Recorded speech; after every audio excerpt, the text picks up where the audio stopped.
please subscribe and don't forget to press the bell icon to get notified whenever we upload a new video.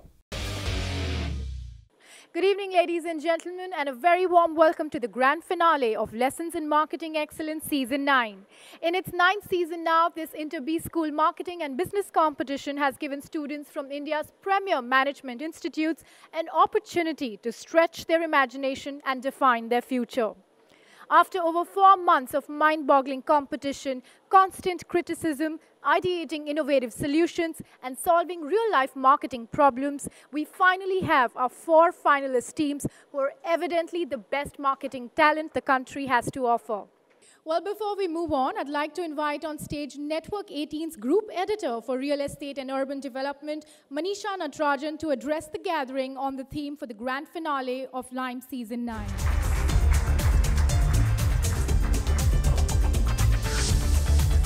I mean, last year we had in the capital headlines like Delhi's air is unbreathable. We had a headline that our landfills are collapsing. And we are faced with a challenge of making sustainable living commonplace. But you know what? We might bash the government, we may bash the policy makers.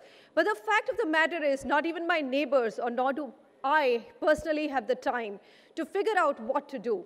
India is changing, and we hope today with your wonderful ideas, the government will learn something, but more importantly, each of the urban dweller, each citizen like us living in their glass building or glass homes will also learn something.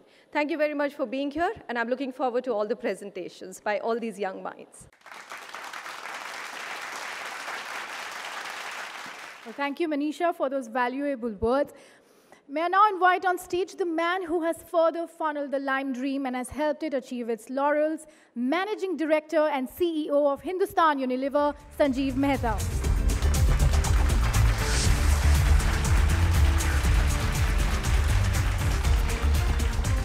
Lime for us is a very important event in our calendar.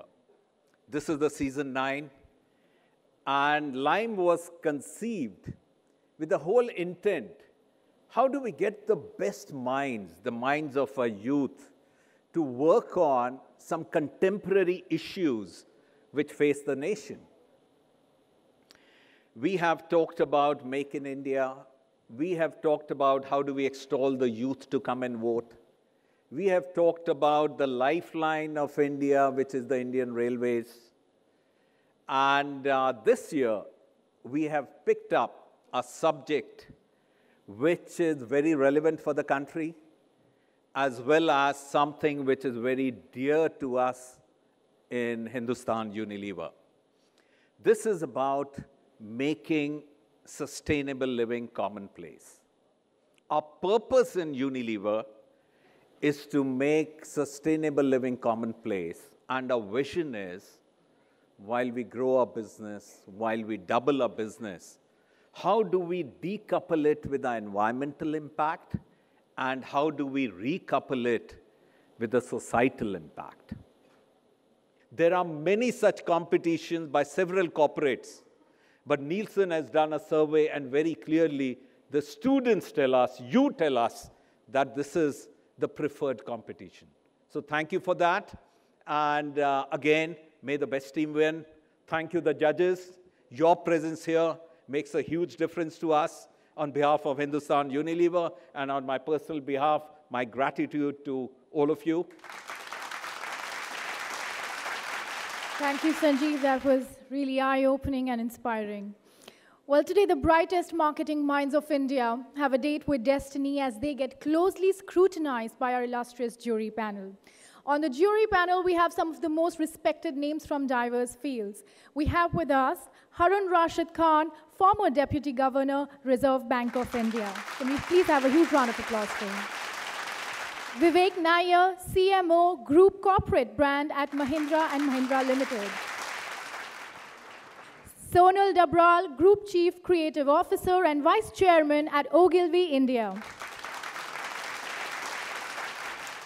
We also have with us 2 marketing leaders from HUL, Sudhir Sitapati, Executive Director, Refreshments.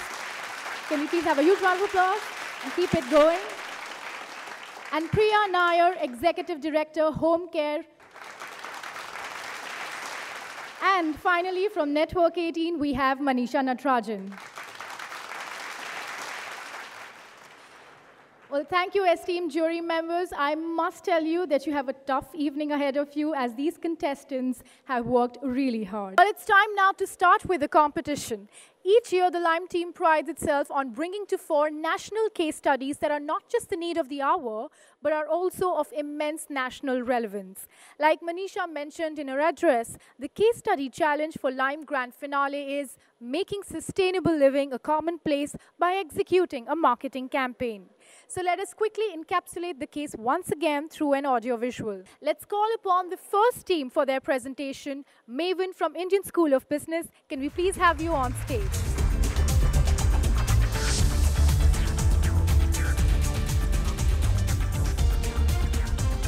Welcome, team. It's great to see you all back again. You know the rules very clearly. You have 15 minutes to make your presentation, after which the buzzer will sound out. After that, you will engage in a question-answer round with the judges. Your time starts now. It's very hard to change human behavior drastically. From our research, we list the 4 following insights. Our actions are too far detached from the consequences of these actions. These consequences are granular and accumulate over time. There's no visible personal gain from changing our actions, and we forget too soon and get bored too fast. In the past decade, voluntary blood donation in India has almost tripled. Indians of all ages are more aware of the issue, and fundamentally, blood donation is very similar to our problem at hand. The action of donating and the consequence of usage are often far separated in time and space. Yet, there is no visible benefit to the donor. Yet, it has achieved immense growth. The visual of a personified drop of blood that was etched in the brains of young kids through countless workshops, camps, competitions, has helped in developing the mindset. And while these kids could not donate blood themselves, they had immense influence over elders in their family. If school kids felt that a donor batch was cool, they could easily convince their parents to donate blood. With this, we introduce our mission to create a kin for reforming environmental attitude, or Kriya. Kriya is the physical manifestation of one's essence. We chose Kriya as a foundation because it resonates deeply with our goal of achieving millions of small deeds by serving one's essence. We will enlist people into our program as a getter or a doer. Getters are individuals tasked with influencing more people to pledge to the program. Doers are people who are pledged to the program's objectives. The program will follow a fractal hierarchy, where performance may be evaluated individually, at the same time, at the community level, pin code level, or state level. Our motive is to educate people and make them realize that they too play a part in causing these problems. Social pressure ensures they curb this behavior until it becomes a habit. The first step would be to build hype. Kriya would ensure it reaches its primary target audience through every channel possible, seeding the idea through mainstream movies, celebrities on TV and print, social media campaigns, viral digital content, and guerrilla marketing campaigns like flash mobs and street plays will be employed to get maximum reach. Next, we organize information sessions in schools and colleges across the city to educate students about the program. As these getters engage further, they build their digital avatars on our platform. A gamified UI evaluates their progress as they compete with each other and build knowledge about the program and its objectives. This brings us to the third part, the doers. Doers are recruited solely by getters through an invite-only program. This allows the getters to onboard their network as well as track them effectively. The program does not require much input from the doers' end at all, just them changing their habits. If I were to ask you in one sentence, what's your big idea? What our big idea is to really bring all of these things together to create a platform which enables, what we communicate to the people is the change that they need to inculcate within their own habits. We communicate it to them, and these people all come together and adopt whatever local goals that align with the missions that we have highlighted. My question is, what's the human insight that you have that will change people's behavior and make sustainable living commonplace, which was the heart of the brief? So what's that human insight about why people will change the practices that they have? So we looked at two stories, right? One is, if you look at the political party movement in India, and the other is online on Twitter. So with political parties, there are people who associate with certain parties based on ideology, right? But there are two levels of individuals. One is, both of them identify with the ideology, but one is on-the-ground movement because they associate their purpose with that ideology. And those are the party workers who kind of mobilize all of these activities. The others are voters who just simply go and execute that stance because they realize that this is how they can achieve whatever they believe in. The second is for a more digital audience, right? On Twitter, mostly on social media, people talk about the causes that they feel strongly about. And they essentially don't have any other incentive apart from social currency. So there are two types of users. One is the influencers who could be talking about anything, whether it's fintech or whether it is yoga or whether it is any other cause. They talk about it actively, they take initiatives. And the second are followers who kind of retweet, like, comment. So the insight essentially was that these two levels of people are there for every cause. And as long as we are able to appeal to that value, which associates them with that cause, we will identify these two groups of people. You know, with human beings, it's very important to couch rational communication into powerful emotive stories. Now, in your presentation, I saw two potentially powerful thoughts. One was when you spoke about blood donation, that's tripled in last 10 years. But why you never touched upon that? You missed that totally. We want to focus on the ideas that each of these movements did, that we're conscious that this is what is going to bring change. The message exactly, we really didn't focus on that right now. I mean, Delhi had headlines almost every day on the terrible air quality and what it does to children's lungs. Yet, the number of private cars coming to the poshest of South Delhi schools did not stop. So how will you crack the code on that? So carefully thought of interventions would be driven out at a predetermined stage that, okay, next event should be rolled out in this stage. Now, it's the responsibility of the getters to see that the doers are doing the actions. So usually what happens, you do a campaign and then people maybe do it for a month or so and then they forget about it. Here we are ensuring with providing a platform, like you might tie up with one particular initiative and you can log in your efforts and then you get an instant message on your WhatsApp, see this is what you have saved in this month. So that kind of gratification, that self-confidence that builds over time, that okay, I am contributing to the change, I am a part of the change. This is how we plan to sustain it over time. Now, please welcome the second finalist team for this evening, Victorious Secret from Narsi Monji Institute of Management, Mumbai. Can we please have you on stage?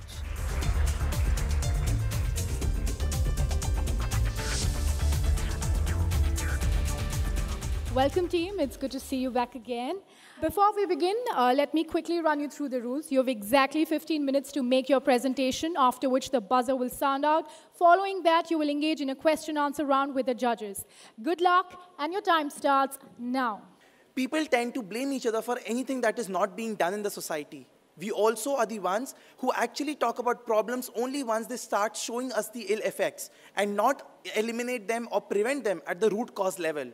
So for our entire proposed solution, we actually wanted to devise the exact action plan. But before that, we wanted to find out who are our target people initially so that we can take step one from there. And we wanted to also define their characteristics. The characteristics are, these people should be educated or great motivators of people who educate. And this should be reflecting in their lifestyles. Also, these should be the ones who actually take informed decisions, you know, so that these people are the ones, if there's any new rational or logical reasoning that comes into practice, these people will be ready to accept it and change their behavior. Alongside the great marketing campaign, we also need a systematic model in place so that we can channelize and focus our efforts. So we designed a three-stage model which we want to bring in the change. So since we are dealing with changing the attitudes of the people towards the social problems, it is important for us to get partners on board who are like NGOs and similar institutions who have immense knowledge. At the same time, they have in-depth exposure in addressing such social problems. These social problems, so because of these social problems, in the first stage one, we go to the NGOs, we partner with them.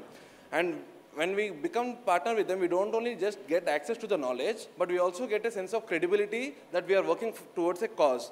And the NGOs, what they get in return is that they get a huge branding through our campaign. At the same time, they get a national level reach. Once the NGOs are on board, we need a huge workforce in order to reach the masses. Since we or the NGOs cannot afford to have such a large workforce, we approach the colleges to bring on volunteers to work with us. And seriousness and dedication of these volunteers is an important aspect to keep the drive going. So we'll have a thorough screening process in place to get the right pool of the volunteers. And by limiting and making it difficult for volunteers to become part of our group, we create a sense of desire among the students, which makes it a desirable position to be in. With the volunteers and NGOs in place, we approach the schools with activity-based fun-filled curriculum that empowers the teachers to influence the children's behavior.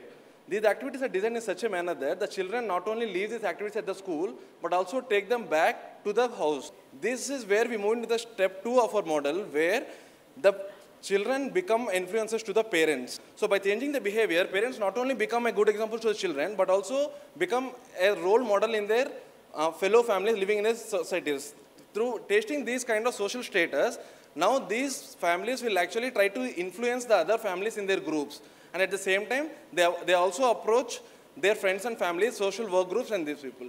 And these parents may also have different job roles. Like some of them might be doctors, some of them might be lawyers, and these kind of noble jobs will be present with them. So, and these people, when they tell to the regular people, like let's say a doctor goes to a regular person and tells them, they'll actually feel that there is something important, and we also start to act upon it because these roles, these jobs are respectable in the society. The insight that we have is that people tend to define virtual boundaries and limit their sense of ownership. To break these mental barriers, we came up with the campaign, Hath Hatao Man Ki Diwar, Aao Banaye Behtar Parivar, which means only society is not your family. The end motive of this campaign is that you consider your society also as your family. You should not be restricted only to friends and relatives.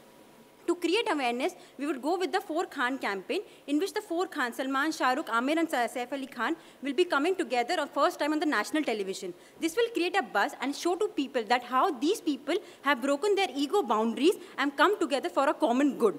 Also, since our primary influencer is teacher, we will launch this campaign on Teachers' Day. Next, cricket is considered as a religion in our country, so we also want to associate with cricket. And IPL, since IPL has a wide traction, so we'll also launch our campaign through this. Since our campaign means breaking boundaries, so with every boundary shot, we will show our message slogan, and also the influencers who have achieved milestones, their name will be displayed on the board. Through our model and campaign, we want to create strong sense of togetherness, and we call ourselves Sustainable Living Association. Another common problem that we see is that people want a change. They talk about it, but they do not take any substantial step towards it. So we have designed a web series revolving around common characters like Sharma ji, Mishra ji, with a common message, Badlav ki baatein kam, kaam zyada. Similarly, we have talk shows and testimonials where user-generated content will be promoted. Now we have our campaign and our model in place. Let's see what will make this successful. So we should have a high number of followers and influencers both on board. In lieu of their contribution in bringing change in the society, we would brand these influencers as stars. On achieving milestones, they'll be promoted to superstar, rock star, and eventually megastar. Megastar will be nominated for position in Sustainable Living Organization. Also, they'll be felicitated by the Government of India in the terms of Certificate of Recognition and Achievement. At star level, there'll be recognition at society level. Also, community of influencers and followers will be created. And in these social gatherings, it will give them a sense of togetherness, and they'll become more cohesive, motivated group. These social gatherings will provide them opportunity of networking.